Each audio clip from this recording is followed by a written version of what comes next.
ఆలోచనగా ఉండు. 2000 సంవత్సరాల క్రితం ఎలా ఉన్నది సనాతన ధర్మం, ఇప్పుడు ధర్మం ఎలా ఉంది ఆలోచించుకోండి. నిజంగా పవన్ కళ్యాణ్ వచ్చి సనాతన ధర్మం కావాలని అంటే ఇప్పుడు ఏం చేస్తారో తెలుసా? నటు రోడ్లో నిలబెట్టి ముక్కల కింద చేస్తారు. గుర్తు పెట్టుకోండి. ఒకవేళ అసలు ప్యాంట్ ఎవరన్నా ఉంటే నీకు నొప్పి కలిగితే చాలా సంతోషం. ఎందుకనంటే సనాతన ధర్మము అనంటే స్త్రీలను అవమానపరిచినట్లు నీ తల్లిని, నీ చెల్లిని, మీ అమ్మని మళ్ళీ అమ్మేసినట్లు లెక్క.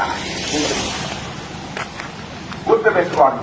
ఎవడైనా తల్లిని, ఎవడైనా చెల్లిని, ఎవడైనా అమ్మని ప్రేమించేవాడైతే సనాతన ధర్మం గురించి ఆలోచించిన వాడి తల గొంతుగా బయటికి లాగాల,